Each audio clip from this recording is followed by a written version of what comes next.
What is up, you guys, and welcome to the Chosen League podcast, where fire sports content is the name of the game. I'm your host, Devin. Make sure you guys like, comment, subscribe, hit that notification bell so you can be notified every time I upload an episode. Watch this episode all the way to the end because I don't want you guys missing out what I have in store for you today. So, as we know, the Dallas Mavericks and the Golden State Warriors played last night. Mavericks playing at home, so it was a tough one for Golden State, but they really both teams really went out, gave it all they had, but in the end, the Mavericks ended up on top, playing at home for the fans, winning 111 to 107. And Kyrie Irving, Kyrie Irving really put the team on his back. And I'm gonna go more in depth about Kyrie Irving and the Mavericks offense later on in the show. But I want to start off with the Golden State Warriors. Stephen Curry, and Jimmy Butler. Curry really started to come alive in the second half, really in the fourth quarter. He had 20. He was 25, 8 and 5. Butler 21, 7 and 9. He's played two games so far with the Warriors. His last game he played against Milwaukee. They won against Milwaukee. 20 points, 6 assists, 9 rebounds, 4 steals, and they got the W against Milwaukee, 125 though to 111.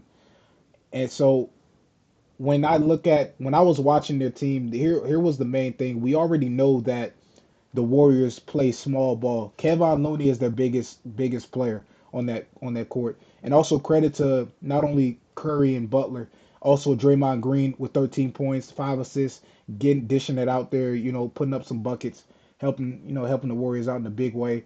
Gary Payton II with the lob. So back to their small ball lineup, like I said, they were struggling to make passes in the lane. They had what really hurt them was poor ball security, which converted to those turnovers. They had a total of 16 turnovers. Curry gave the Warriors the lead in the fourth quarter with the three-pointer. That's when, like I said, that's when he really came alive because vintage Curry came out and he was like, "No, I'm fighting to the end." Also, with Curry on the court and also Butler getting to the basket, they were slowly but surely closing the gap, closing that big gap, and bringing it to single digits. And then all of a sudden, they just kept allowing the Mavericks to score because they don't have any rim protection. Nobody was really in the paint, and even if they did get in the paint, even if they were in the paint, you're undersized, so you have nobody to guard. Whether it could have been Kyrie or Hardy, whoever it may be. But also, the last thing I want to talk about before I move on to the Mavericks, talk about the Mavericks. The one thing I did not like for the Warriors was Buddy Hield and Podzimski.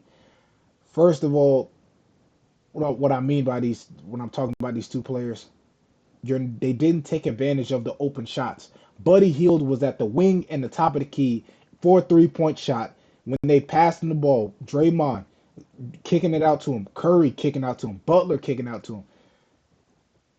All his teammates are kicking out the ball to him to get a shot. He's open for three. He hesitates. Him and Podzimski, they were open for a shot and they didn't take it. And that's what really hurt their chances of having those quick buckets.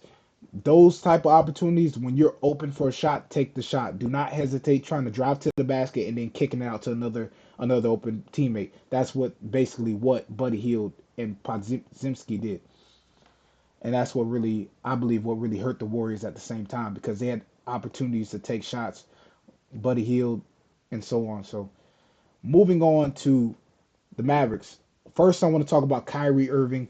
And before I get into that, question for discussion: was Kyrie Irving sending a message after his spectacular performance against the Golden State Warriors? Because as we know right now, we know about the Mavs and the Lakers trade.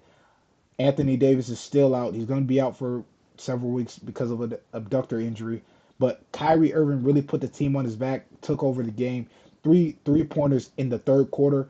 The one he made was at the wing, and the one when they inbound him the ball came down half court, top of the key, pulls up, makes it. Kyrie was going crazy. Also, he had a step back contested three over Buddy Hield. He made it, and that occurred in the fourth quarter. He was attacking the basket. He got fouled in the fourth quarter, which brought him to the free throw line, and he made all 3 free throws, had 2 3-pointers in the fourth quarter. And also with the Mavericks offense, Klay Thompson, in the beginning, really Klay Thompson set the tone with the catch and shoot. We already know what Klay is about. When it comes to catch and shoot, that's in his arsenal. He's going to get in his bag and do his thing. And Kyrie was in his bag as well. Kyrie, 42 points, 6 rebounds, 1 assist. Klay Thompson, 17 points, 2 assists, 7 rebounds, 2 blocks. And last but not least, the guy who really put the nail in the coffin, who just, the dagger, Max Christie.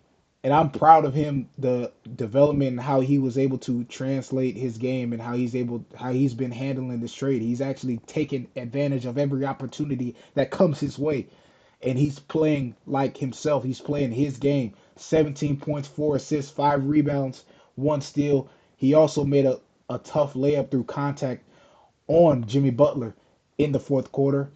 And then also he sealed the deal by making 2 clutch free throws, which gave in the fourth quarter, which gave the Mavericks a 4 point lead, and their largest lead was 15.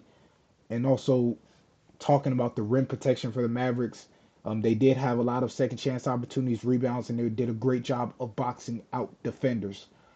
And that's what it boils down to. They had Derek Lively didn't even play, but despite both teams playing small ball.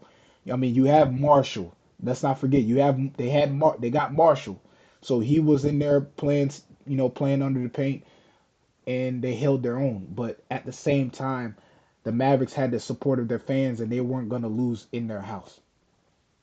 Like we know this. But credit to Kyrie for putting the team on his back and really showing like, hey, this doesn't affect me. I'm Kyrie Irving. I display leadership qualities, and that's what he did. But anyways, that is all for today's episode. Once again, like, comment, subscribe, hit that notification bell so you can be notified every time I upload an episode. I'm Devin, and I'm signing off. Thanks for watching. Subscribe here to get the latest from the show.